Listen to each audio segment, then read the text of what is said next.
Tom Farley is an advocate in the world of sobriety. He carries quite a message. Part of that message involves the fact that he's the brother of Chris Farley. His book, written in 2008, The Chris Farley Show, is an amazing read, and it talks about, from other people's perspective, exactly what Chris Farley was like in and out of addiction. I learned during this podcast that Chris was sober for 3 years and then went back out, relapsed, and ended up dying. After Chris passed away, Tom started to carry the message, but he did so while he was still drinking. Years into carrying that message, he got sober himself. And what happened to his life, it's just fascinating, and it's great. Tom works for Rosecrans Treatment Center in Chicago. He's very available, and he's just an incredible guy. He gets it. He gets his ability to carry his message, and this message is tied into his brother and his brother's story. And just an amazing guy. And I felt really connected to him because I feel like we have very similar family backgrounds. All right, so my man Tom Farley is coming up next. But first, Kevin Sousa.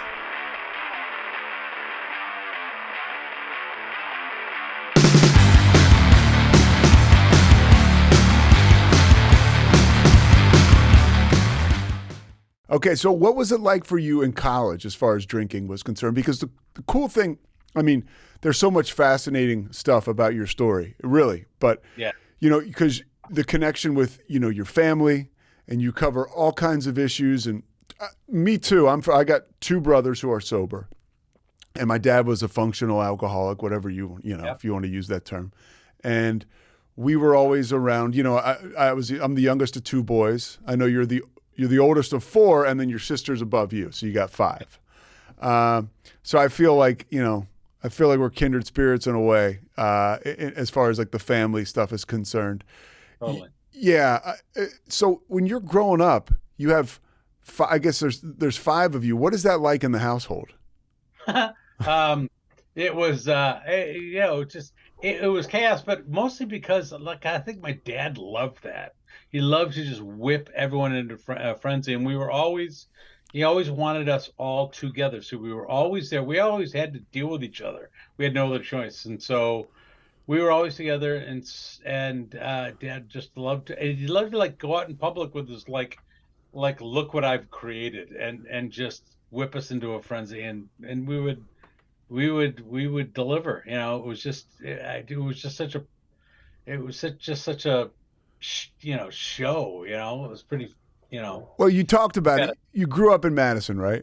Yep. And you moved back home. You lived in New York for a long time. You moved around a little bit, but you're back home in Madison. And I heard you talk about one time, when you go around, do people look at you? Hey, you're Chris Farley's brother, and how do you handle that? And you talked about the fact that you're really proud to be a Farley. I mean, you guys were that family, and it sounds like your dad, and just like everybody else, he had his stuff, but he was very proud of you guys, and he was very positive. And it really sounds like you had a pretty good childhood. Yeah, we did. And again, we had this kind of weird combination of my mother, this Boston Irish mother, and her side of the family. My grandfather was just nuts, just crazy. And my mom was the same way, so we had this kind of fearlessness, attached to our Irish humor from my mom. And my dad had like the real, he was always funny. He was always kind of jovial. But my dad had this, the only way I can describe it is like this, the light on the back porch where every moth is just attracted to it. My dad just, like, when friends would come over to pick me up to go out, and all of us to go out, on the town at night, they'd say, well, we got to say hi to your dad. We got to go in and say hi to your dad. So he just, like, in all our graduations, even the fathers of our friends would just, like, they'd swarm around Dad. He would just had this magnetism. And clearly Chris had that same thing. I think all of us have a little bit of it, but you definitely saw it the most in Chris, obviously, because he always had people around him that just couldn't take their eyes off of, what's he going to do next? Dad was the genesis of that. And you took more of a conventional route than your other brothers. They kind of ended up getting into improv, and you go to Georgetown. You're in sales, you're in marketing. Yep. But I was talked about this at the very beginning, and I got away from it. Your story is amazing because you got into this whole deal talking about Chris after the tragedy more than 20 years ago. And then you discover yourself after periods of being dry or whatever you want to call it, that, hey, this is something that I need to look into myself about. And then now you're like on fire, continuing. You're still doing, work as an advocate. You still work at Rosecrans, Yeah. and you're doing a lot of speaking, and it's just more interesting than ever. I think your story, and more compelling than ever. Part of that, we mentioned Georgetown. Was there drinking for you in college? Like, what was the partying like? What was the consumption like?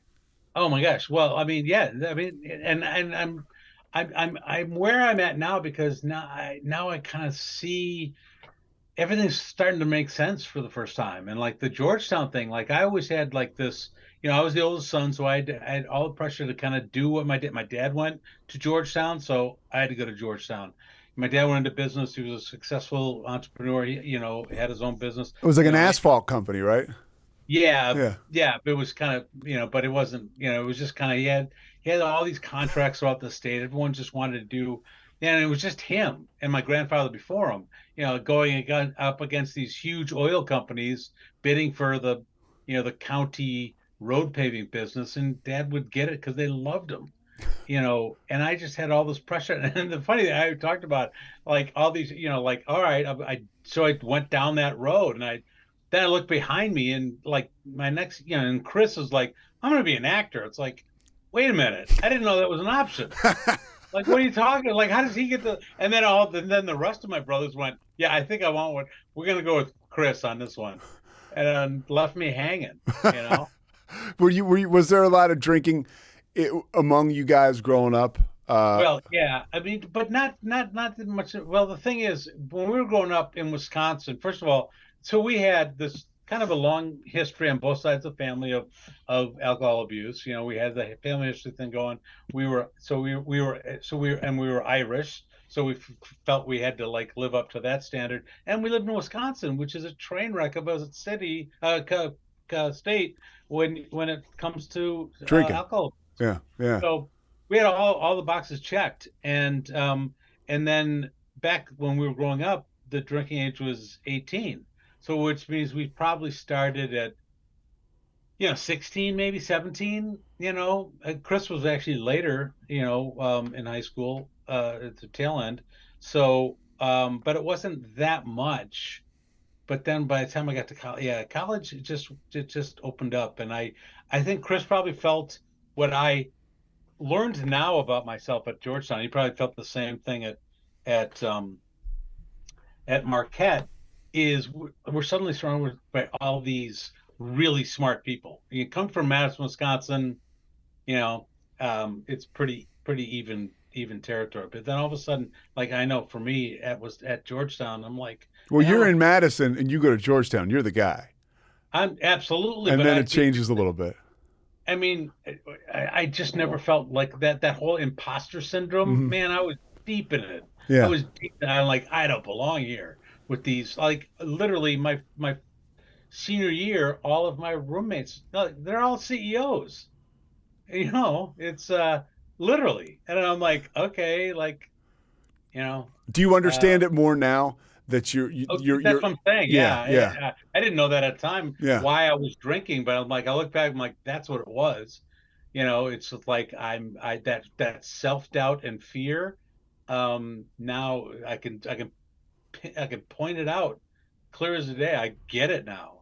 What was it like for you? You're drinking. It sounds like you kind of have it under control in college, and or at least more so than your brother as he continues to evolve.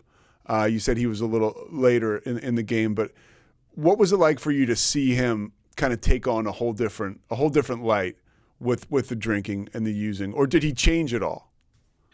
No, it really wasn't. I mean, so after graduation, Chris was 2 years below me.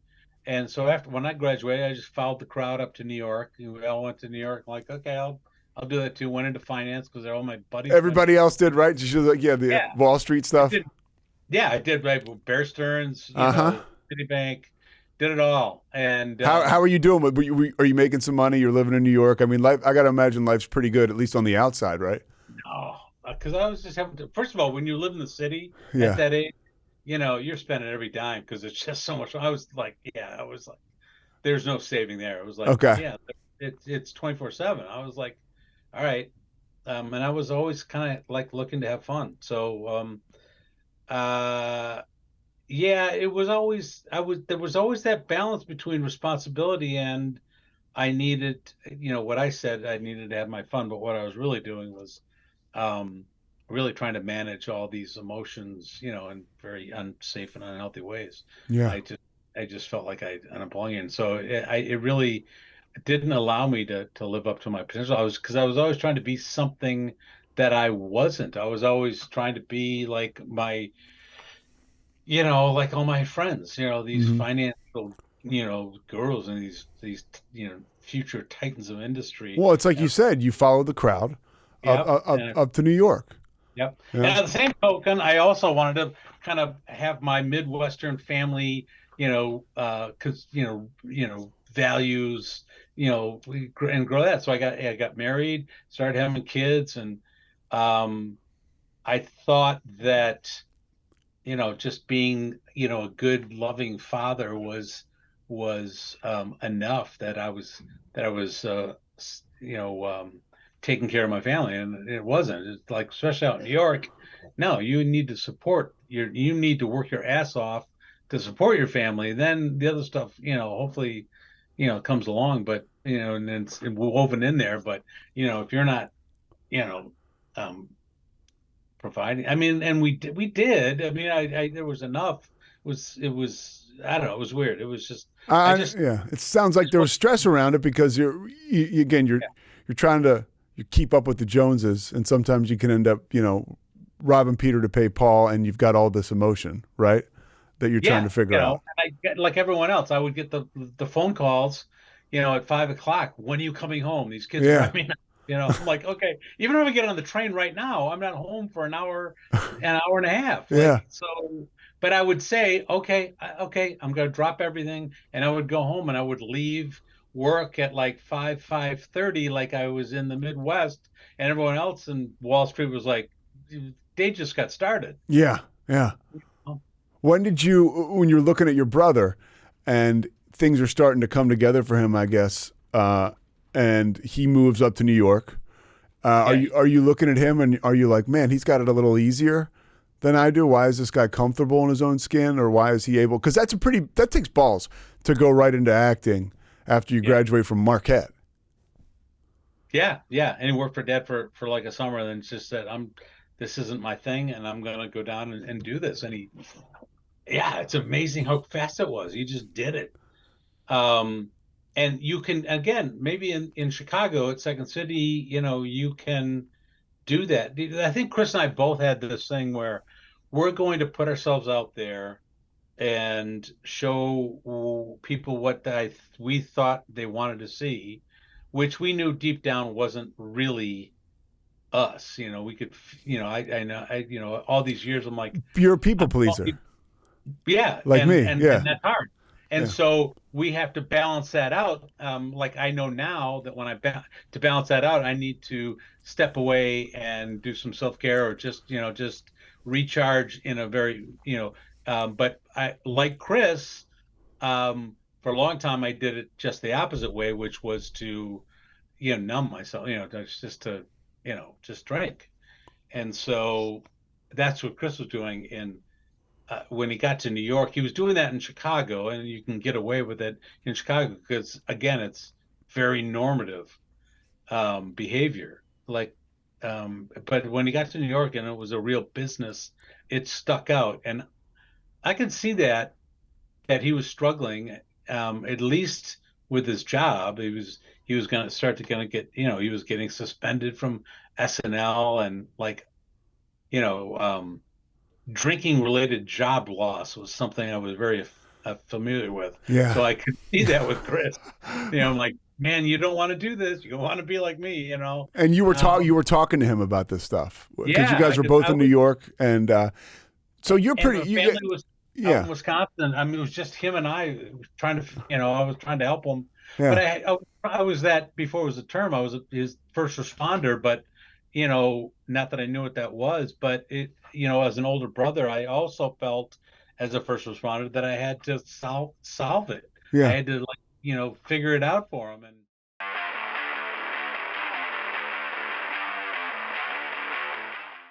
welcome to One Star Rewind, a new podcast about those dreaded one-star reviews that every business owner hates to receive, but yet every customer loves to read. During this podcast, we will peel back that one-star review to better understand how it happened, when it happened, and what the business owner is doing after receiving that one-star review. This podcast will be about love, hate, and laughter. On One Star Rewind, we will meet with real business owners who will tell their stories and how they do rely on reviews for their business. Follow us on Facebook, Instagram, or download us at roguemedianetwork.com. Please subscribe, but only rate and review for not a one-star review. Join us each time for a new review and a new story. Bros and heroes. Gonna tell you about bros and heroes. Gonna tell you about. Hey, I'm Zach. And I'm Mike. And we have a fantastic new podcast to tell you about. Bros, Foes, and Heroes. It's the two of us looking into the world of comics, breaking down some characters that you may have never heard of, and some that are just absolutely ridiculous. Yeah, so Zach comes up with a character each time, and I go into it just completely blind. I don't know who this person is or what their abilities are or anything, and basically I guess we kind of go over their origin story and just some of the ridiculous stuff that maybe, especially Golden Age stuff. Oh, Golden Age stuff is always the best, and we will make sure to highlight all of the shenanigans and just absolute weirdness of everything. Yeah, that's right. So subscribe today and follow us on Instagram at Bros, Foes, Heroes. And if you don't, I know where you live. Not really, but please subscribe. Bros and Heroes.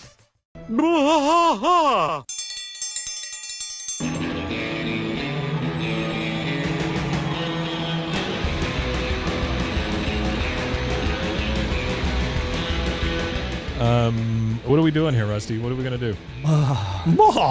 Yep, we're doing the King of the Hill Rewatch podcast. King of the Hill Rewatch podcast. Yeah, so we're going to go through one episode at a time. Come along for the ride with us. Come check it out. And give me a good like Dale Gribble quote to go out on. Wingo. Yeah, Wingo. Wingo. All right. Well, join us for the King of the Hill Rewatch podcast. In the heart of Texas, that drinks is brewed. 911, what's your emergency? Do you hear that? It's coming from the house. It's coming from inside the house? Do you mean? Could it be? The Poltergeist. New from Rogue Media. Two haunted hotties talking about haunted places. Every episode we dive deep into the darkest places and give you a bit of history. We're getting spooky in all the right places. You've gobbled your last ghoul. Follow along for the craziest and spookiest stories with Debbie's Dark Tourism. The Stanley Hotel, Winchester House, The Alamo, Hotel Monte Vista, and more spooky places. Find us at _Poltergals. POLTERGALS. Look over your shoulder. It's us, the Poltergals. Wherever you consume the podcast, you can find us there.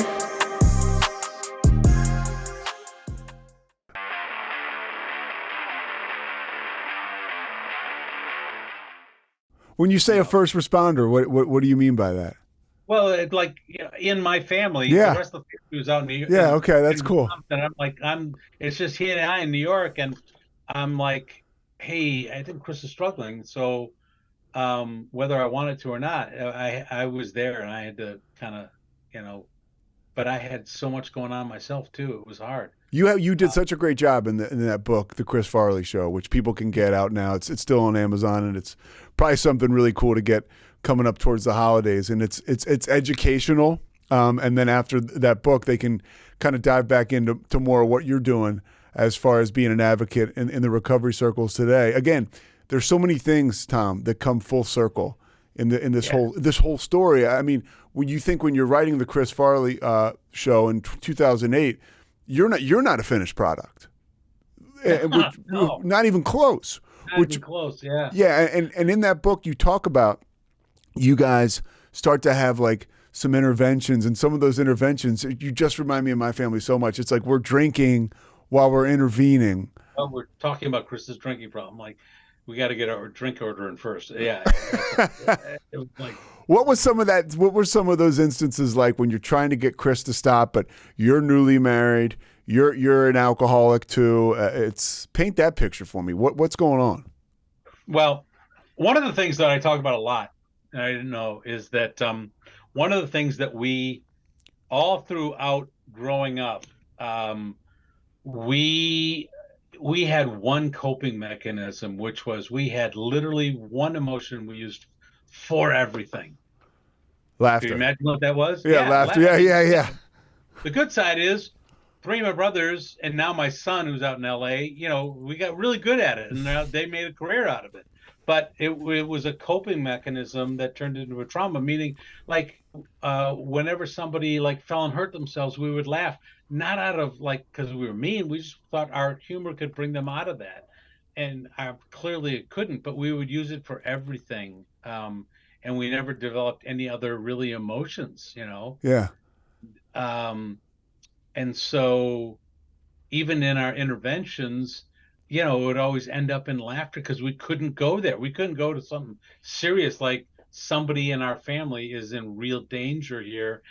We would, and not only that, we were also talking about Chris. So we would say, Chris, you do realize that, like last night you did this, and it was actually so funny that we would end up laughing. Like one night we were up north, one of these interventions, the night before, my dad started out with my dad waking up in the morning, going for his morning juice, and he poured juice out, and he got a screwdriver right in the kisser. And because Chris took the vodka bottle, poured it into the carton, and that's what and my dad like, what's going on here? And then he noticed like this bread and bologna trail, like Chris had tried to make a sandwich in the kitchen, and he followed it all the way to the bathroom, and that's where he found Chris on the floor of the bathroom, passed out. Oh, gosh. Yeah. With the rest of the sandwich on the like it was just like this breadcrumb thing. Where's Chris? Like, follow the sandwich. And so we were trying to like really talk about his drinking problem. But then we realized what he did. It was just like you couldn't not see the humor in it, but it was not the right time to be laughing, obviously. Yeah. But, well, you guys didn't know what you were doing. And a lot of people, and that is part of what you're doing today and what a lot of us are trying to do, just getting the message out there, educating people. I mean, nobody knew what the hell to do then. Really. I mean, especially a family that you grew up, for my family, I know and my parents loved us to death, but I think there was a stigma for them, definitely, like, oh, my kids are screwed up, because of this. And I think they were a little embarrassed, they just didn't know how to handle it. They didn't know. And it makes perfect sense to me that you're having interventions, during cocktail hour or whatever, and you're going to get a drink. But like looking back now, it's like that's as dysfunctional as it gets. And I'll tell you one other thing that we always say about those interventions, there's always that when you're talking about somebody like Chris, like, we had this fear that we'd have to bring up our stuff too. And we didn't want to go there. We just wanted to talk about Chris's problem, but we weren't ready to go there ourselves. And to a certain extent, that is true. It's not about us. It's about this person that's really in need, but we couldn't help him as much as we wanted to. We couldn't be as honest as we wanted to because that honesty meant maybe kind of talking about some of our issues on one side. And then the other thing is when you have somebody that has a problem in your family, you don't go to your issues. As long as Chris was around, the rest of us could tell ourselves, well, we're not that bad, so I guess we're okay. And I realized that the couple times I tried to go to AA meetings, I could always look at somebody across the room. It's like, well, that person drinks more than me, or that person takes drugs and they drink. You compare yourself out. I compared myself out forever. Yeah, that was my barometer, and it was the wrong barometer. Yeah. Well, and you're comparing yourself to your brother. It's got to be an interesting situation. I have no idea what this is like. You know, here you are, you're drinking, you're struggling. You mentioned it. And then your brother he's like a shooting star.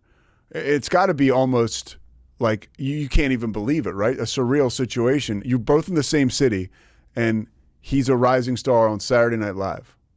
Well, there's two things about that. First of all, that's one of the things that always annoyed me is I was trying so hard to have relationships, whether they're friends, girlfriends, whatever it is, and failing. You know, I was just trying everything I could. And then I'd look around and Chris, this knucklehead behind me was just doing everything the opposite and making friends literally everywhere. It's so effortlessly. Like all my friends would be laughing at something Chris would do, and I would go, "Don't laugh. That's not funny." I mean, it was hysterical, but I didn't want to. I'm like, "Don't do that." It just. So there was that kind of resentment too that I was carrying around. That like, how does he do this? Yeah. But there was a really cool thing was when we did get to New York, when he got on SNL.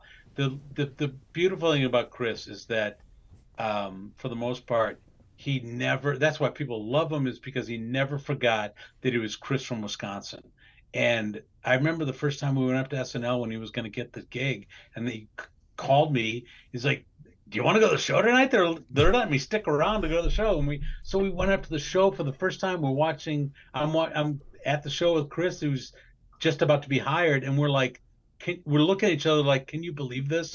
We're like, and he doesn't understand that this is like the rest of it, like the next 5 years of his life, he's going to be embedded in this, and we're just like so, like, I can't believe we're at this show. Like, we just met all these people. When did you notice that it was kind of getting out of control with him when he's on that stage? Because now it's a whole another story. When he's high profile now, and again, you're drinking, but you see him, he gets in trouble, suspended from SNL. That's a big deal because somebody like Chris has to get sober. People talk about it. It could end up in Page 6 or something, and there's a lot of pressure to that. I can't imagine if people knew who the hell I was when I was in and out, you know? I used to go to a lot of the after parties, and when we talk about that, like, time to recharge and regroup or whatever it is, I would go to these after parties, and I would see just Chris like acting like he was in college at the the bar where all the rugby players would hang out. I'm like, dude, and they're like, and me being a kind of this New York business guy, I mean, my mind, as it always was in Georgetown, I would always like, who's in the room, who's who and what's going on. And Chris didn't care about any of that stuff. He just was like, I need to unwind. I'm drinking, and I'm like, yeah, but like the CEO of the 3 studios are here. Like, he didn't care. Yeah, I'm like, I'm like, dude, you gotta balance that. This is important to your career. Yeah. He didn't. I don't know. That's how I valued things and judged things. He didn't.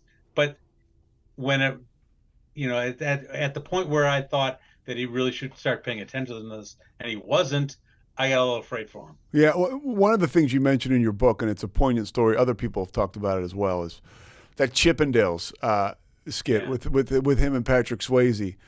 Chris Rock says, that from that moment on, it changed Chris to the point where, because it was a fat joke, and I saw it as Chris being super comfortable in his skin, but some people didn't. And where do you come down on all that? Well, it's interesting. It was the first time when Rock, when we interviewed him, and that was in the book.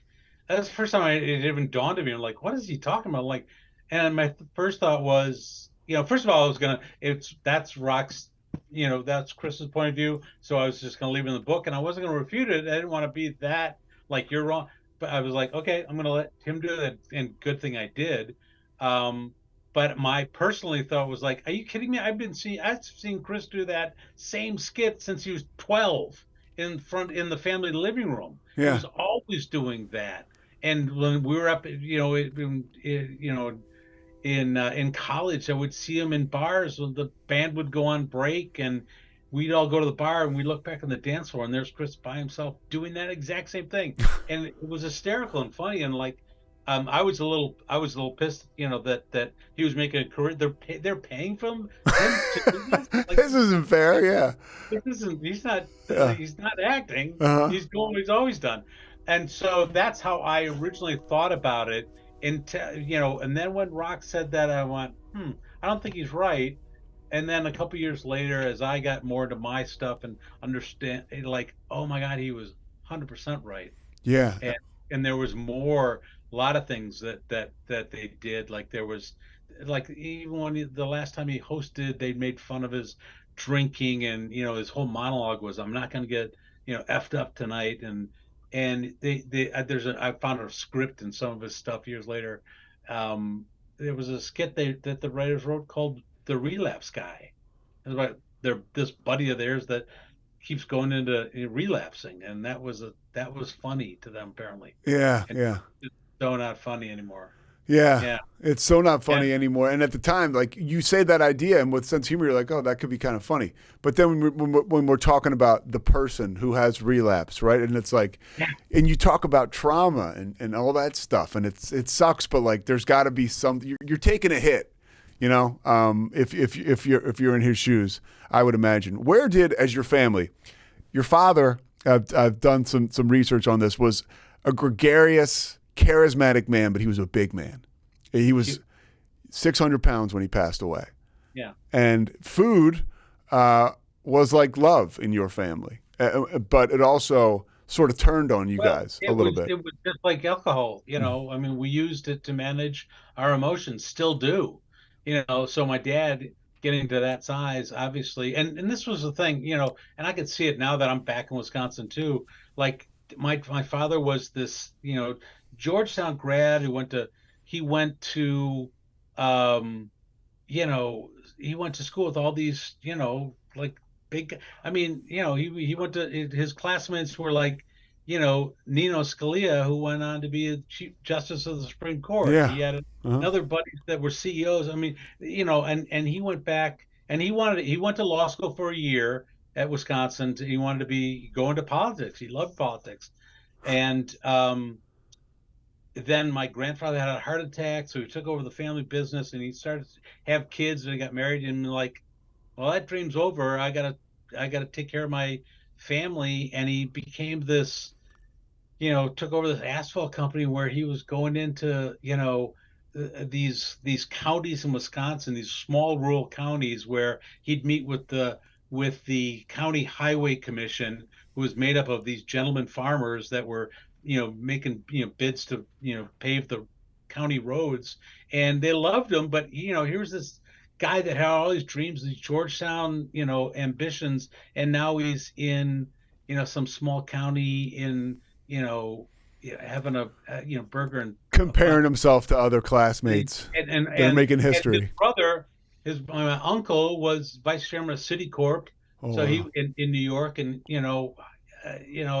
and he was always getting compared. My grandmother was always talking about her banker sons. She had 3 sons that were, all my uncles were bankers, and Dad just took over the family business. And isn't that interesting though? And do you notice that the more and more we get further down the road with recovery? I know this stuff with my father. I have light bulb moments.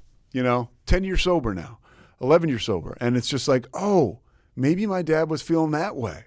About that. Right? You know what I mean? Maybe he was coping with feeling less than, which, oh, by the way, is bullshit. He's raising a family. He's doing a great job. You know what I mean? But that you compare yourself to other people, and now you're eating as a coping mechanism. Was he a big drinker too?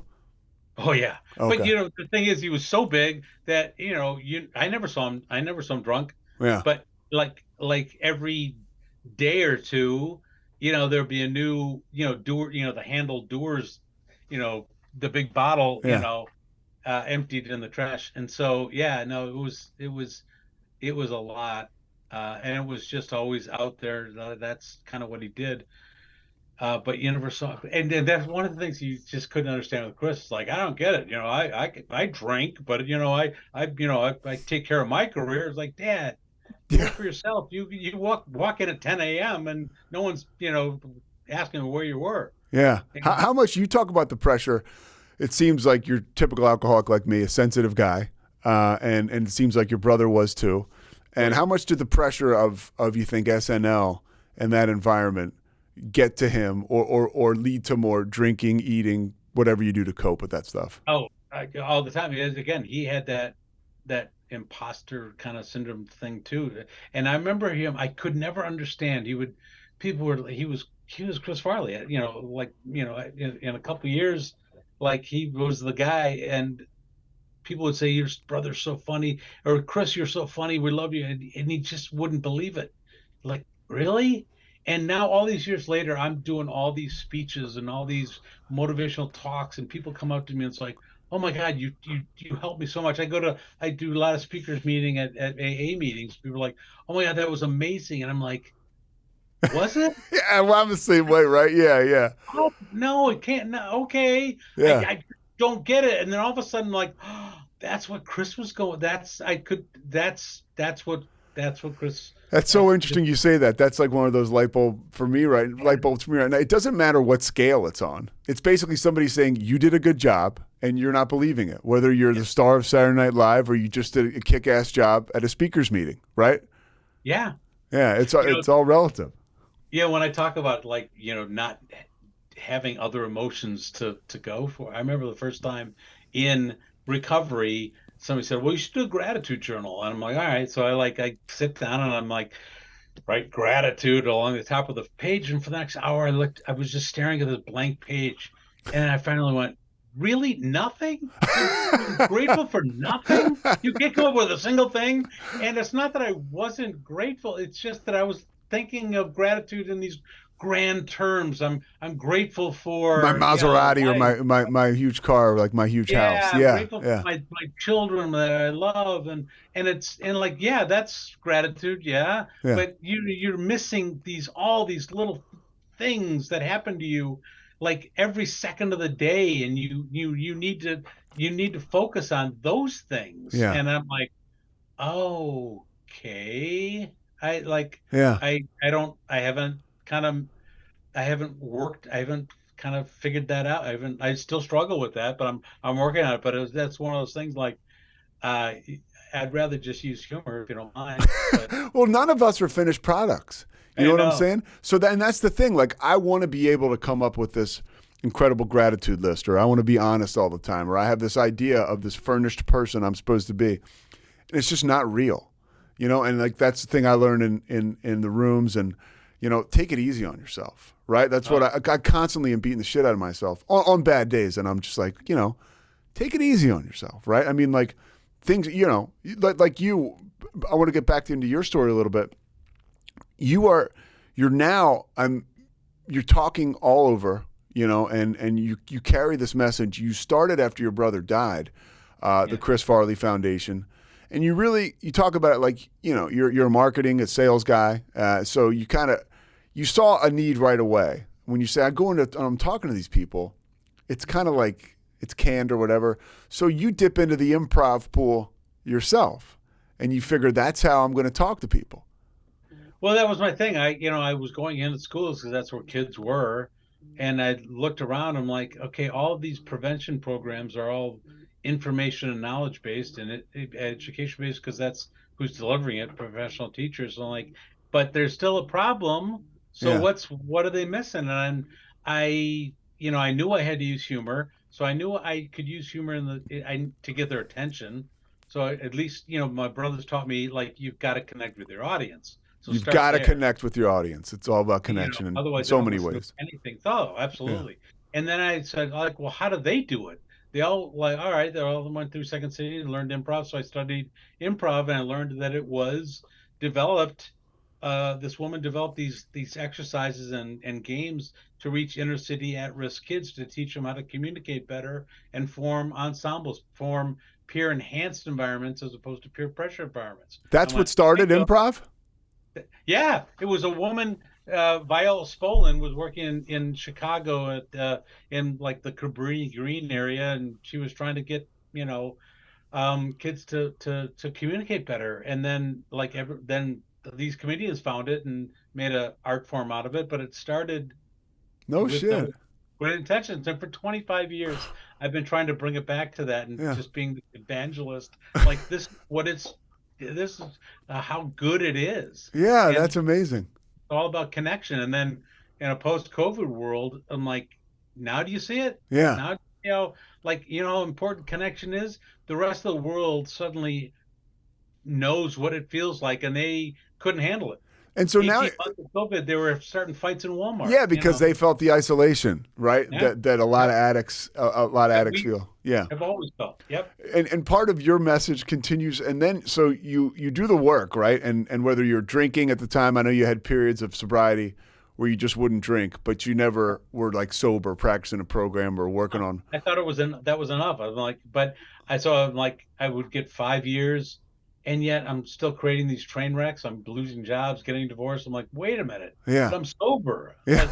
Like, why is this? I don't get it. Yeah. Did you ever go back? Because then, back to your brother and you're part of that. He gets, so he, I guess, bottoms out somewhat in New York, or definitely does. And then he gets sober. I don't think enough people talk about this, and it shows how, this stuff works. He was sober for 3 years.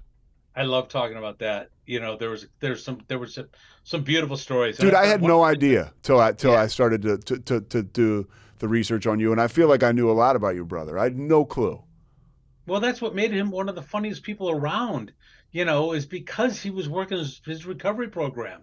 Yeah. He was funny, the first couple of years on SNL, but when he came back from his second trip to treatment, and instead of going back to his big apartment on Riverside Drive, he went back to a sober living house in Lower Manhattan, on TV every weekend, but checking into his cot every night. And that's what made the difference. All of a sudden, boom, and for me, what I noticed was like, all right, he's dressing better, and he's, yeah. But that's the beauty of it. And you're talking about it.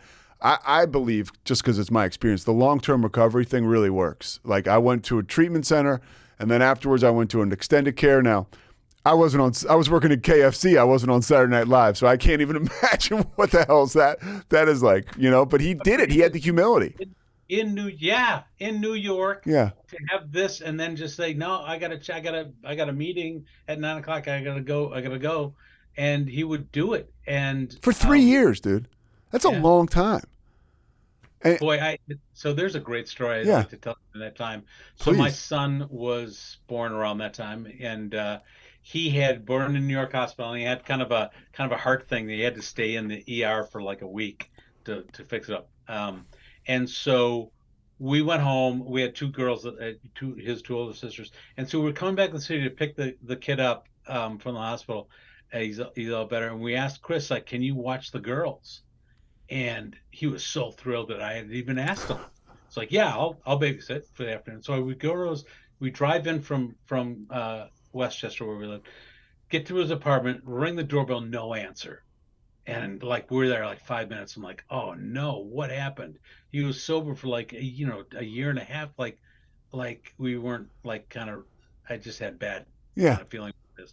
And then just when for about 5, I look up the block, and around the corner comes Chris with these, under his arm are these 2 huge Barney dinosaur stuffed animals and grocery bags full of Cheetos, ice cream, the worst, best babysitter you can ever imagine, and all these like Disney VHS movies. And he was like, I'm sorry I'm late. And he was just so happy that, and I think he knew that his sobriety gave him this gift of an afternoon. Like, they were providing him opportunities. Yeah. Oh my God. And then you're riding with him through the whole thing. I mean, what I love about your relationship with him is he continues to involve you. Clearly he was like, over the moon about you. He has you come to his 3rd year anniversary. Yeah. And what was that like? That was the same thing. Like, because we always had this kind of, he was always pushing people's buttons. He was always trying to, like, take me down a peg. He always thought I was too serious and too awesome. So he goes, yeah, can you come to my 3rd year anniversary? I'm like, I'd love to. Like, all right, give me, where's the address? and I start walking, I'm following this address, and I realize I'm looking deeper and deeper into the west side, and I realize I'm in the middle of Hell's Kitchen. My first thought was, oh, you jerk. I thought he'd give me some wrong address just to mess with me. But I found the address, and I went upstairs in this looked like a bombed out building with every like bum in the neighborhood, and there's Chris in the front of the room with his little blazer on, and he's telling this room full of people, like, I'm no different from you. um and I'm in the back row going, yeah, you're a little different, dude. Come on, man. And he's so serious. He's like, no, I woke up this morning, I prayed that I was going to be sober today, and here we are at the end of the day. We did it, and we get like coffee and cake as the payoff. Like, this, isn't life great? And I'm like, who is this guy? It was like the first time I saw Chris, like, totally in recovery and working this program, and yeah, I knew he was always kind of being there for other people, but this is where he met every day for his AA meetings. Like he's on SNL and he's going to Hell's Kitchen for these meetings. I'm like, okay. What was the support for? Like, were your parents just over the moon? Your sister and your brothers, were they like, wow, this is very, very special? No, it wasn't. Oh, really? At all. No, I don't think we really got it. At least, we were just, I think my parents were just happy that, he was going to keep his job and he was not being, destructive to himself anymore. But I mean, I remember, this was before that, when we first got like into recovery. I remember Christmas time. It's vivid in my mind. It's I feel bad about it, but I remember Christmas Eve, where we usually we open our presents and start having brandies and up all night joking around. And I remember this one particular one when Chris was out of treatment, and we're all doing the same thing. And I vividly see this picture of Chris sitting amongst us with his mug of coffee, just trying to be sober in this place where he should have felt trusted and accepted, trusting. And we, because we thought, that's Chris's problem. It's not ours. And yeah. It was hard. It's hard. I think I wouldn't say we never got it, but we were certainly slow to get it. And we didn't change our behaviors at all. My mom did. She was the first one, even before Chris. She's been sober now almost 30 years. And, the way that she kind of did it was, I'm going to be the model. And, she didn't, didn't require anything from us. She just was going to be sober. I need to do this for myself. And if you see that and value it, okay. But if you don't, I can't make you. And it took all of us years. Yeah, it takes what it takes, and sometimes, unfortunately, in your brother's case, it doesn't. Yeah. And I wanted to get your insight a little bit on this, because again, you go to that meeting for his 3 years, and you're not sober, nope. But you're supportive. I mean, you're there in person, and you're rooting them on, even if you don't get it. But then, Tom, you kind of witness, and I think it's interesting for people to see this, and it's a warning sign for, I don't know, people who are out there and still drinking and using and maybe listen to this, or people who have family members or friends affected by this. You witness the anatomy of a relapse, really. He's very successful on Saturday Night Live. He's sober. And then what happens? Well, I was there, unfortunately, for that one too. So he had gotten through SNL, and he started going out. He made Tommy Boy and went out to LA because he was going to make movies now. And he came back a year later, and he was making. He had a 2-movie deal for him and David to make 2 movies. Tommy was so successful, and he wanted to start going on his career. Yeah. But David said, "No, I need. You're going to always have movies. I need you to make this movie. I need the second." So they fast tracked Black Sheep. We're talking about David Spade, obviously, for people that don't know. Yeah, with David Spade. And so the two of them, they did it. But it was just really, they just wanted to get it, We hear this all the time. If you even peek into show business, like the 2-3 picture deals where the last couple are just rushed, and Yeah. And Chris knew it. He called me, came back in the studio. He's like, "Yeah, they're doing a sneak we're almost done. We got a couple endings we're looking at. We're doing a sneak preview at a movie theater. They used to do these, live audience, and he goes, we're going to sit in the back and just kind of see the reaction. So he picked me up. Or I went down to his hotel room in the city, and we took a limo out to Jersey to this theater. But so Chris knew it was not his best work, and he's at this thing, and like all of these like big heavy duty studio people are there, his managers there, and it was just David and I, and in this hotel room before, he's like going to the mini bar, like picking up all these bottles and putting them in his pocket, and I'm like, what? He's been sober 3 years. I'm like, dude, what are you doing? He goes, the limo driver likes, when we go to the movie, I just give him a couple of these. They like, they kind of spend the time. It didn't even dawn on me. Like, you're giving your limo driver for booze. Okay. Yeah. But I'm like, I just thought of that too. Yeah. I didn't. Well, I didn't at the time. Yeah, It was like, but you bought it. You're his brother. You're kind of like, oh, okay. He was 3 years sober. I thought, that's all it was. Yeah. You're that's it. You're good. You got it. Yeah.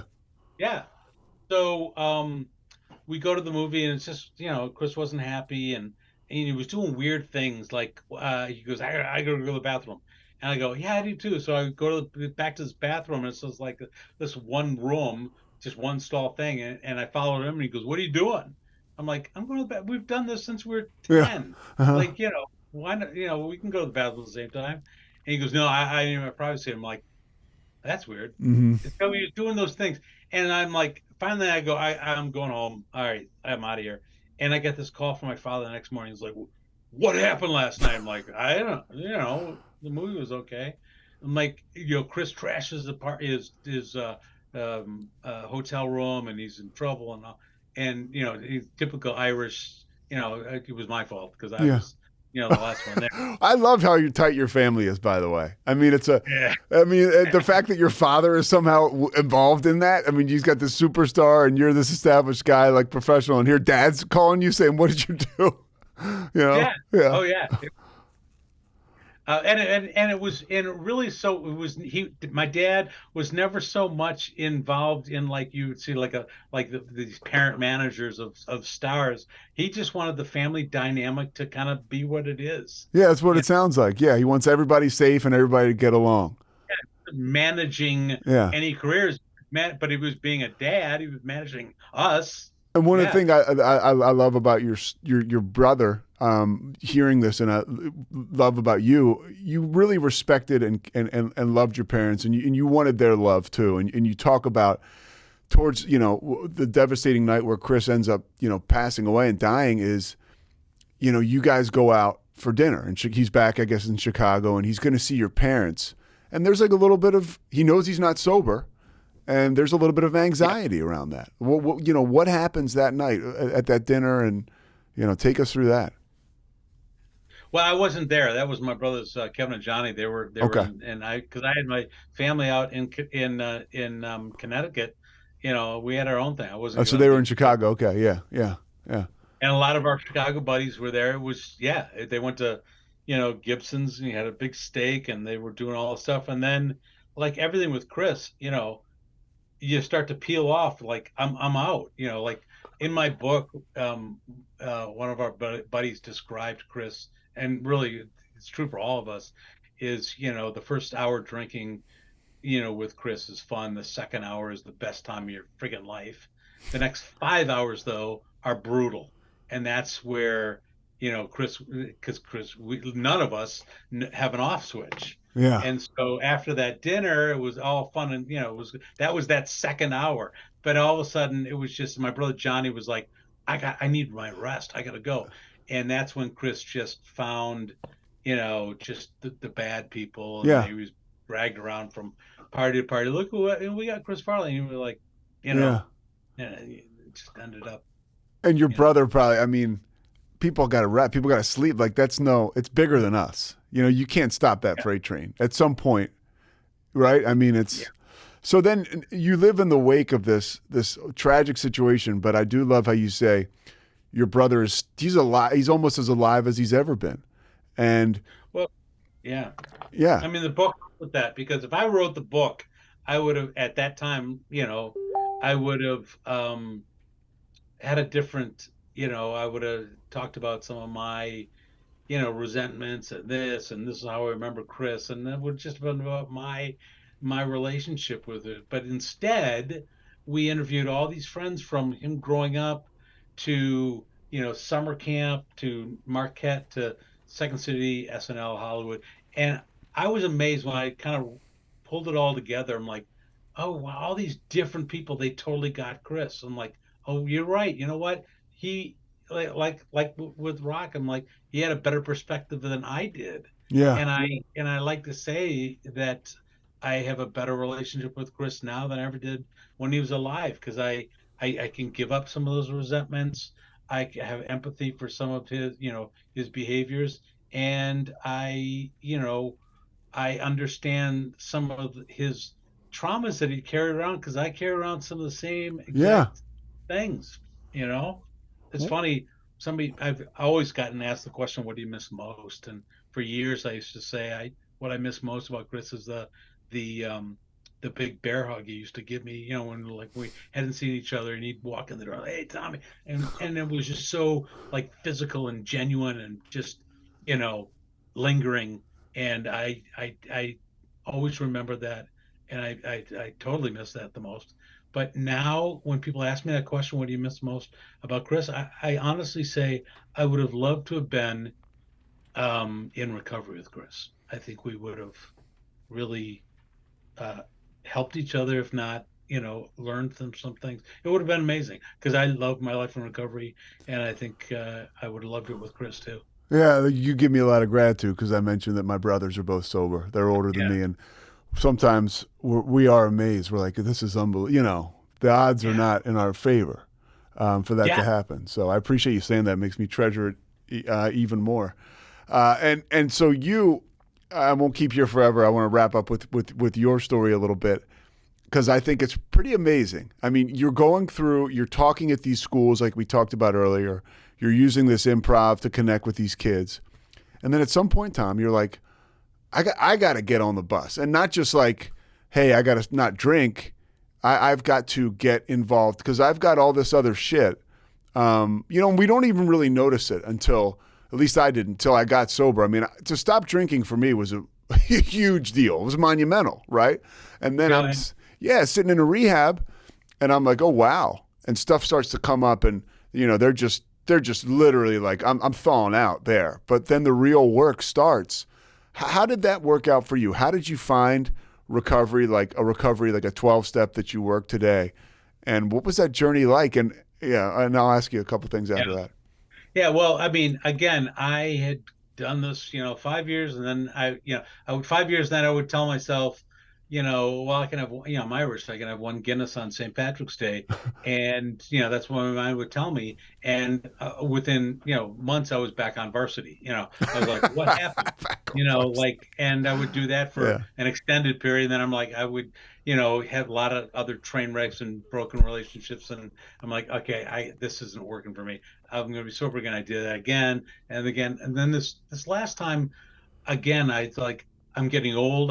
I'm smart enough to know that I'm making dumb decisions. I'm like spending more time leaving a party, like thinking about what like back roads I'm going to go home on to Yeah. avoid Yeah. detection. And I'm Mhm. like, I'm smart enough to know that this is really dumb. Yeah. So it's you get it, like, and Yeah. it's, I don't know, I think a lot of it has to do with just there are a lot of similarities. Yeah. And like I don't know if you're getting my story, but I certainly get yours. Yeah.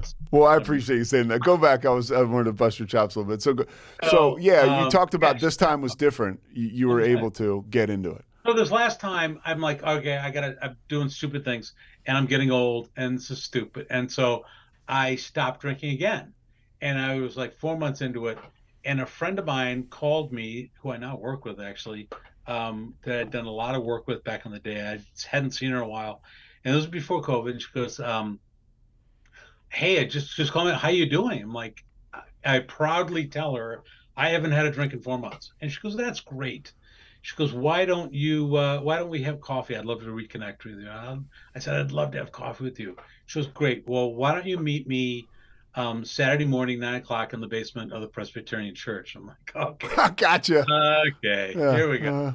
And like, but it was the right person at the right. This was somebody that I had total trust and acceptance, and I'd done so much work with her. I saw how many people she'd helped, and like we'd say in improv, I said yes to it. I said yes, I will do that, and I went. And it wasn't pretty. It's I had an audience and attention, and I tried to be funny, and um, I didn't get the response I usually get with some of my humor. Like, read chapter 5. I'm like, I'll do it, and I'll do it in a British accent, and people are like, okay, yeah, funny guy, and I'm like, this is funny stuff. I'm giving you my best stuff here. And I just started just shut up and listen. And and that's when I realized that it wasn't about being sober. I wasn't pointing out who's drinking more than me. I started saying, oh, I think like that person. Like when somebody would share, I'm like, oh, I did that. I'm like, it wasn't about sobriety. I realized was giving me the clarity to deal on the stuff that really was important, all this trauma and the issues. So that's when I'm like, that's what this is about. Okay, I'm in. This is my, I feel totally connected to this group. How did that change your message?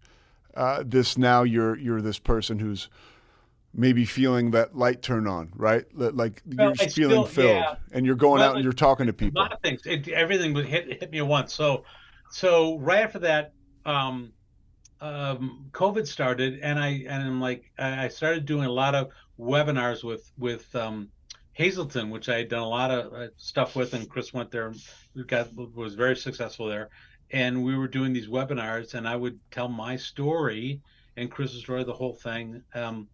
And the more I talked about, we were talking about the coming storm, like, there was an epidemic before the pandemic, so it's going to be even worse when we get down.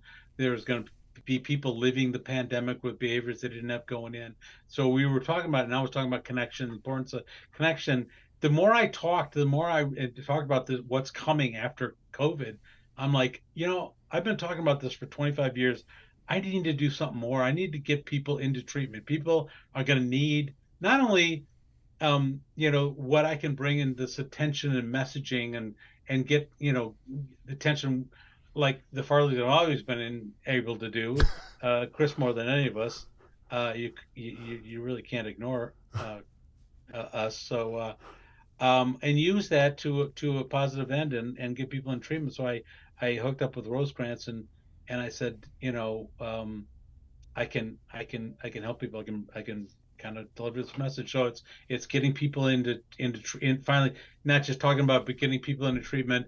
I still go in and talk to kids about motivational stuff and the importance of connection. But the third thing I think was important that I didn't realize how important was the need to have people in the treatment field that are also in recovery. There's not as many as you think. Yeah. And there's a lot of clinicians, a lot of people that know the science of addiction, but you have to marry that with how we think. You have to understand that more than anything, and then you can really help people. But I think there's some positive movement in that direction too. What do you think? A couple more things. What do you think people can do? And this is just, I want to dip into this because you're, another alcoholic and you've been around this. Headed into the holidays, if somebody's listening to this, headed into Christmas, and they're just sober.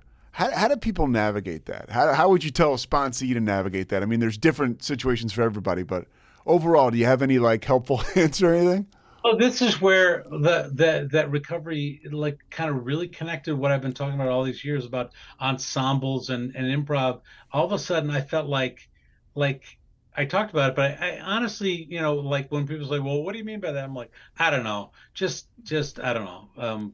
I gave some answer, but now I'm in this recovery community. I'm like feeling what it feels like to be trusted and accepted and feeling deep belonging. I'm like, this is it.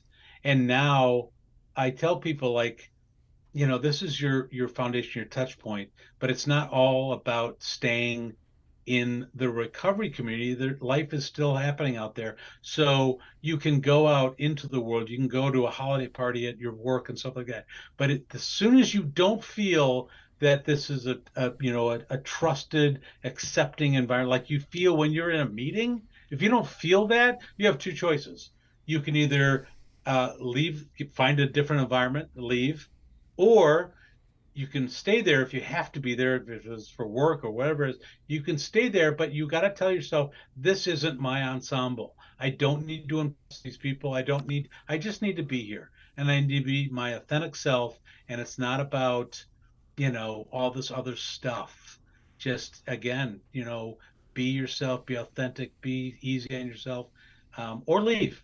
Yeah. But you don't have to go through the grinder like we always did in those situations. I'm happy I asked that question. Last thing, your family. You told a story. I think I read it or I heard it where. Can you reminded me of my dad a little bit? My dad was like, we don't even know. There were times where my dad didn't drink. We don't even know because he was always the same guy because he never went to meetings or anything. He was just dry.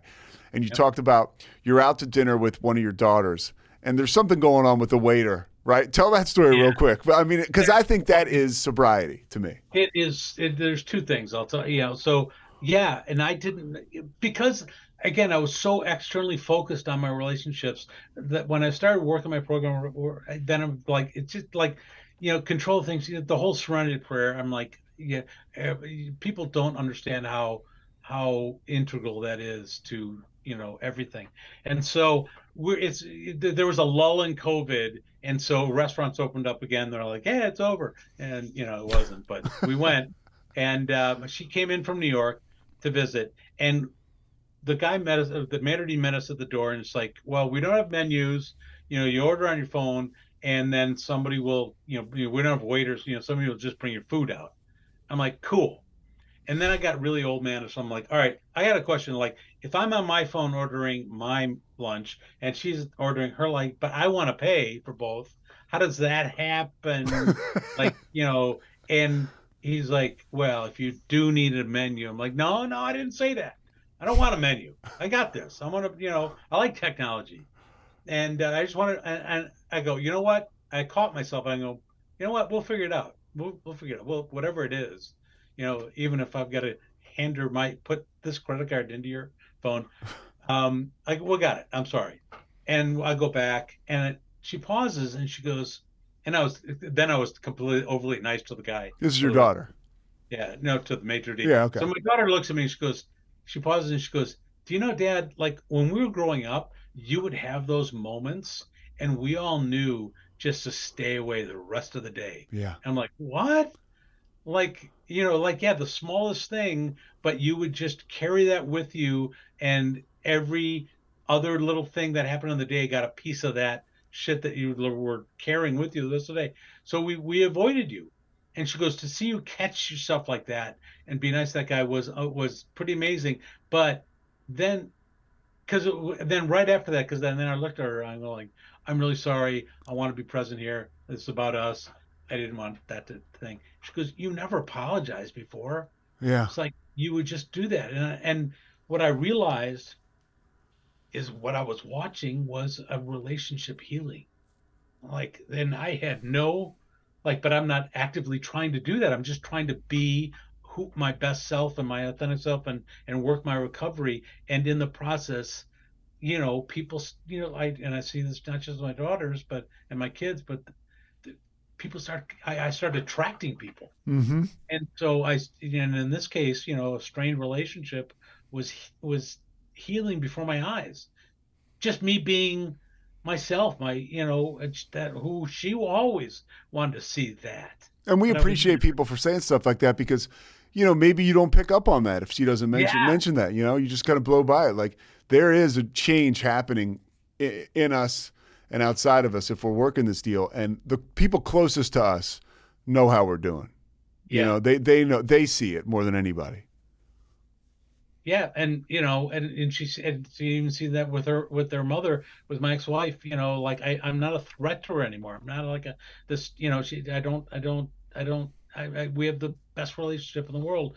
and because maybe not in the world, Yeah. but we're fine now Yeah. because I don't care. And somebody asked me about what's the difference between recovery and long-term recovery. I'm like, well, I don't know, but if I have to answer it, I would say this: when I first got divorced, and somebody asked me, why did you get divorced? I used to say, because my wife didn't respect me, she didn't have my back, she didn't, didn't support me, blah blah blah blah blah. Then I got into recovery and I started answering like, well, that same question, I would say, well, if I'm being honest, I didn't respect her either. I didn't, support her. I should, we really weren't there for each other. And then a few more years into recovery, when somebody asked me that, I'm like, to be honest, I wasn't very supportive and wasn't very respectful. Period. Yeah. There's nothing there. And people are like, and that's, just living that example and across the board on everything in every relationship. It's like it's not about them, dude. It's about like you. Yeah. Just fix your stuff and hopefully those other people will, you're not a threat to them and they'll come around. They'll maybe that relationship will be repaired too over time on their time frame, because they control what they control. And if it doesn't, it doesn't. But just drive your own car. It's healing when that stuff comes out of your mouth. It's just like the truth. Like maybe I wasn't supportive. Just like owning it. For me, that's huge because I have a problem even in sobriety, right? Getting to that truth, whatever I want to tell you to impress you. Tom, I gotta hear myself say that all the time. Yeah. You're the best, dude. I cannot thank you enough for this. I really appreciate it. It's fun. Yeah. Thanks for all you do, Pete. I appreciate it. Yeah, and thanks for carrying the message. And I mean, I just think it kicks ass that you're able to be a light for change and you keep moving around out there. So thank you very much, and thanks for the time. Thanks so much. You got it, man. Take care, bud. See Later. Yep. See ya.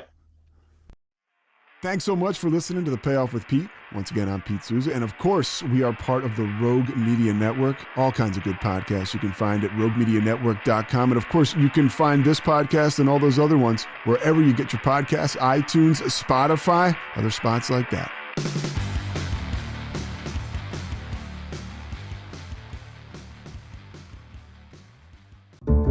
This has been a Rogue Media Network production.